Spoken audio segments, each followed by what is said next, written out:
Yo, what's going on, guys? Brando Breaks back with another banger. What's up, guys? How's everybody doing? This is a little video of me doing sleeving up this collection that I had just got from a family member that had passed away. As we look at a Bo Jackson, Nolan Ryan card, I think these are all base. I'm not sure how it works with the old cards. Do they have numbers? I'm really not so certain, but look at these: Sammy Sosa, Bo Jackson, Nolan Ryan, Ortiz. He's got to be famous, right? Ortiz. That's Papi Ortiz's Papi, eh? But yeah, I'm not too sure how it works with the older cards. Is it just inserts that are valuable? Jose Canseco. Is it just the inserts? Or, is the base? Is it just error cards? I gotta do my research on that. But this video is a chill video. I had this video in the stock, gotta upload it, and I'm like, well, I'm gonna have to do a voiceover over it. So I figured I'd do an about me, since this is early into the channel. Tony Gwynn, I think I heard that name before. It's early in the channel, so I wanted to do about me so that it's on the record in case anybody ever has questions. They could just reference this video. So my name is Brandon. I'm 26 years old. I'm from Florida. I live in Pennsylvania now. Shout out Miami Heat. Shout out Philadelphia Sixers. I'm a basketball fan. I played football. Always thought baseball was the easiest sport, man. My goodness. Can we all agree on that? Baseball is easy, dog. Is there any easier sport than baseball? Yeah, you got to be aware, but most of the time it's just Deion Sanders. I forgot he was a dual sport athlete. You're just standing there for most of the game. It's easy to hit a ball to me. I never faced a 90 mile per hour fastball, but I did at the batting cages when I was 12, and I was hitting that sucker like it was nothing. I'm like, this is easy. As we have some technical difficulties. Let's see, am I going to leave that in? Yeah, it's not a problem. We just got set right back up. Position the cards, Brandon. Position the cards. Okay, we positioned the cards. Cal Ripken. I had to zoom in on this video because it was in vertical, of course. So I just zoomed in on it. Hello, are you going to keep going, Brandon? Or are you just going to dilly-dally? We're going to dilly-dally, folks. Anyways, let's keep it right on going. So yeah, I lived in Florida. Now I live in Pennsylvania. I'm a Christian, first and foremost. God first. I'm a single father. Being from Florida, I am a huge Miami Heat fan. I was 12, 13 years old when I got into basketball. NBA 2K11 actually got me into basketball. Similar to most of you guys, I'm pretty sure. 2K, it really did. It got me into basketball. I remember playing with LeBron James on 2K11 and shooting, and I guess I made it because then I went down to my Meemaw and was like, yo, you ever hear of LeBron James? Cal Ripken Jr.? I thought it was Ken Griffey. I got a couple Ken Griffeys. Bo Jackson. Yeah, I went down to my Meemaw and it was like, my grandma, and it was like, you ever heard of LeBron James? I figured she would. She was like, no. I'm like, he can shoot it from all the way out here. And I shot, mimed out, pantomimed a jump shot. And she, I forget her reaction, but I just remember that. It stuck with me. So 2K11 is when I got into basketball. I played 2K11, 2K13. 2K13, I was on that junk. My team, oh my gosh, it was so fun. 2K14, 2K15, 2K16. I slowed down and I was heavy on it in 13, 14. I slowed down on it in 16, 17. I'm not sure, but I still played a little bit, I'm a 2K vet. I am a YouTube vet. Well, before I get to that, being a Miami Heat fan, I'm a huge Bam Adebayo fan. Man, I respect that dude so much. He came from the same story I got. Came from a trailer park, poverty, and he's grinded and made a name for himself and doesn't get the respect he deserves. He actually gets nothing but disrespect in the media. Like just this past season, nobody wants to go to Miami, play for Pat Riley. Who do they even got? Well, look, Giannis wanted Miami, and Giannis wanted to play with Bam Adebayo, and he said he's one of the 99.9% best players in the 99.9 percentile of best players in the league. And I agree with that wholeheartedly. I wasn't shocked like everybody else when he scored 83. I was, the only thing that shocked me about that was the fact that they left him in, because I feel like a lot of players had a chance to score 83. Now,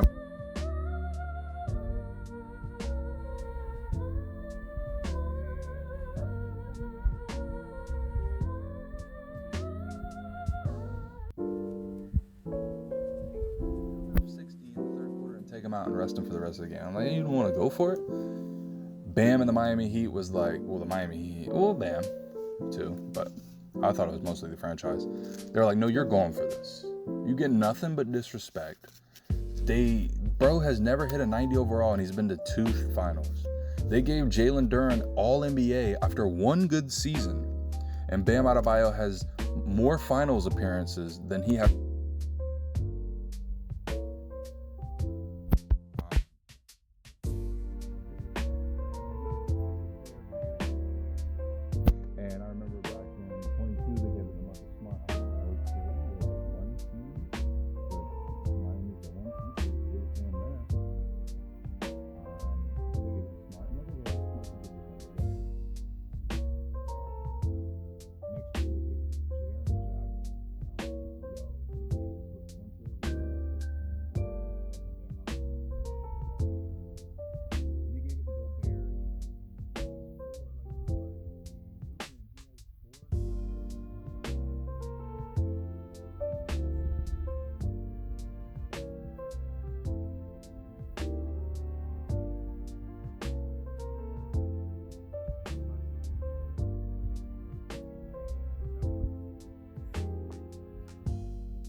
Buddy, that's for me. Same time, I became a YouTube enjoyer.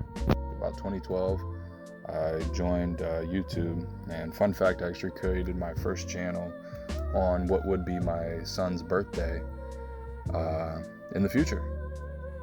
My son has a palindrome birthday, which is where it's the same forward as it is backwards.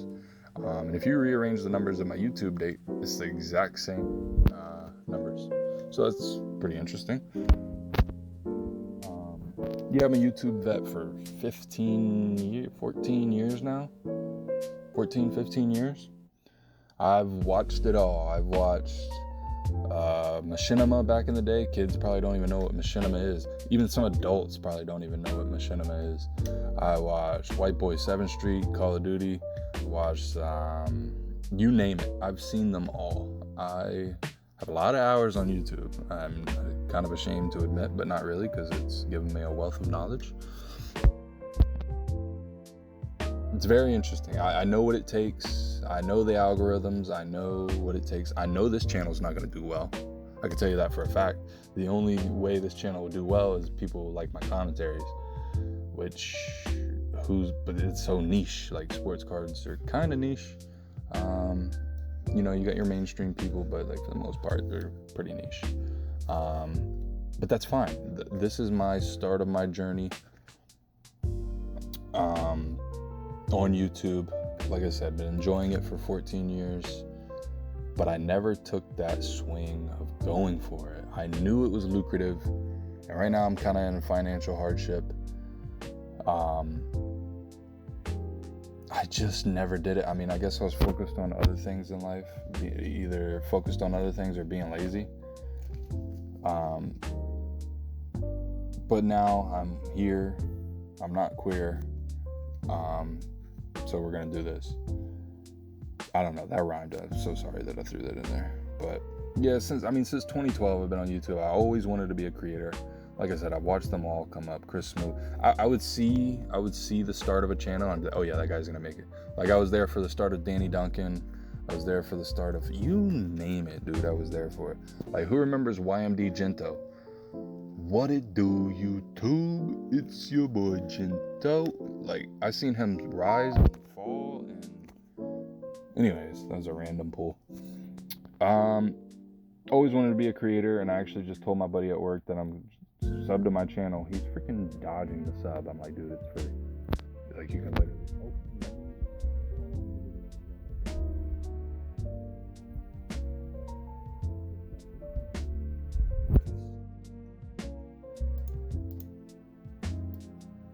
Okay, we're good. I told him to sub, and he's like being a goo about it. A goo with a J. He's being a goo about it because like he's just changes the subject. I'm like, dude, freaking subscribe. I need it. I need it. But he said, why don't you do 2K? I could do 2K. I could do 2K. The only thing that's profitable on 2K is rebuilds. I mean, I could do funny park content. I could do that. I'm pretty creative, and I'm good enough to be joking. Like, that's what I do on 2K. I be trolling and still win the game. I call out plays. Like, 2K is way too easy for me. As I said, I've been playing it for 15 years. He said, why don't you do 2K? I'm like, yeah. So maybe I will. If you guys enjoy my commentaries and support me, I'll start a 2K YouTube channel maybe in the future. It's just, I mean, like, I don't think it's really that profitable. It is. Like, I'm watching this new Danny 2K dude. And he just hit 500K subscribers on 2K, on rebuilds. So I'm like, yeah, I guess it is still, profitable. But, I mean, I don't have time to do a rebuild. That takes like 4 hours. Anyways, I'm on 2K. I'm the greatest 2K player of all time. That is my username if anybody wants to add me. And that's not a flex. That is not ego. That is a fact. I could have been in the 2K league back when it started. I tried out, but then for some odd reason, I got through the qualifiers, and then it came to a round to where you have to play 5v5, and you can squad up. So I don't know why or how, but people were squatting up, and I had to run solo. My stats were amazing. I was averaging like a triple-double, but we would lose the games, and I would lose points, and I did not end up qualifying. So I kind of gave up on that, even though on 2K, bro, I can beat anybody, man. That's not me ego. Like, I don't know how to tell you. I can beat anybody, bro. Like, it's not even... I even have a video of me beating Jalen Brunson in 2K. And this was back when he wasn't well known. I have it on YouTube. If anybody wants to see that, I'll link it in the description. He was so unknown at this point. It was when he was a second-year player on the Mavericks, or maybe his first year. Dude, I spanked him. That year, that was 2K20. I was so good in that freaking 2K, dude. My gosh. I went 3-0 versus NBA players, and back then, there was Legends, and it was a grind. I'm talking about the only people who hit Legend was like No Lifes and YouTubers, and the tippy top YouTubers, like who was the top back then? What's that dude's name? Steezo?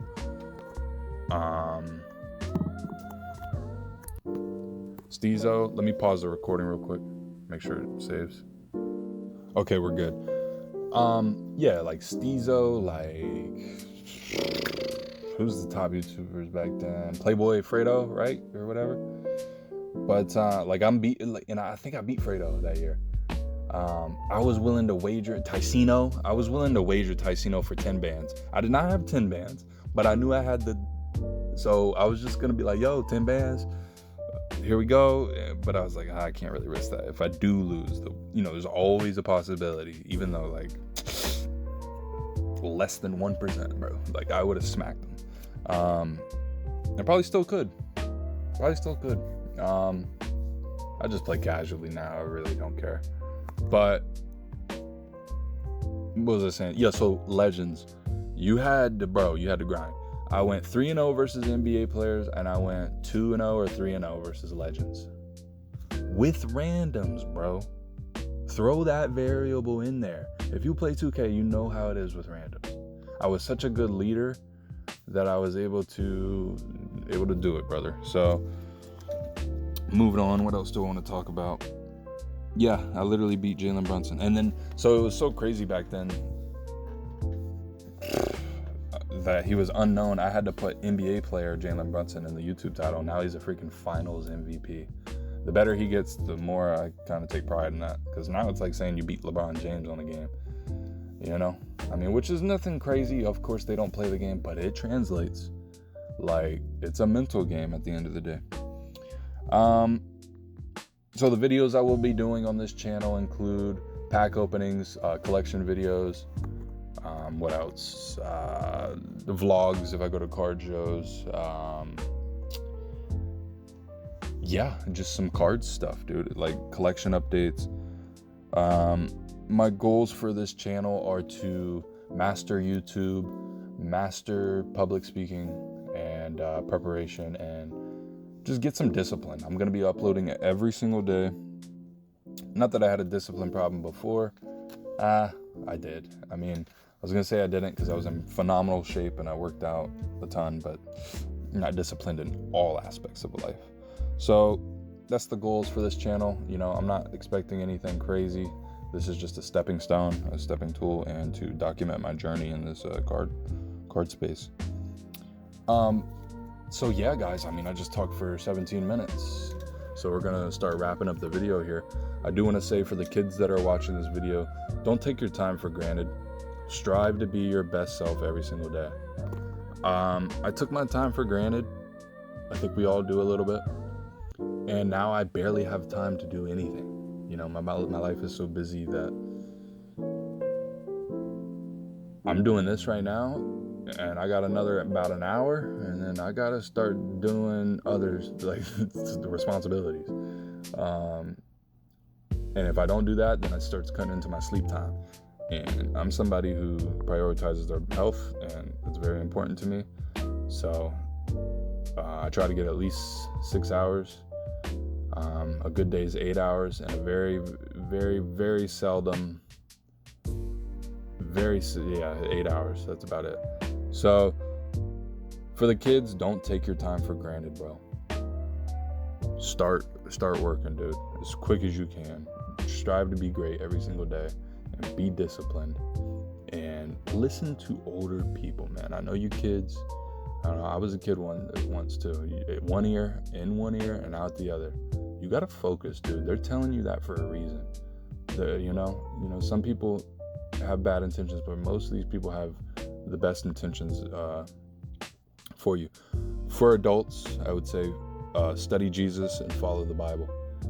Man, I didn't mean for this to be the last. Well, it kind of was one of the first things I said, but now it's going to be the last, and we're going to wrap it up. Man, I can't tell you, bro, how much God has provided for me, and knowledge, and I trust him fully. I live paycheck to paycheck, but I have a roof over my house. I have 3 cars, shitty cars, 3 cars, and I'm still alive, bro. So I would advise you study Jesus, follow Jesus, and live every day, single day like it's your last, and keep going, you guys. I know it's hard, bro. It's a rat race. It is very hard out here in these streets. You know, they got their finger on us, and if you know who they are, then congratulations. Many people have known who they are, but they end up with a bullet in their face. So guys, we just got to keep going, and we are wrapping up towards the end of this video. I'm just going to go ahead and leave it there. Thanks for watching, guys. Make sure, if you got any enjoyment out of this, like, comment, and subscribe. It'll be greatly appreciated, and I will see you in further videos. Have a good day, guys. Peace.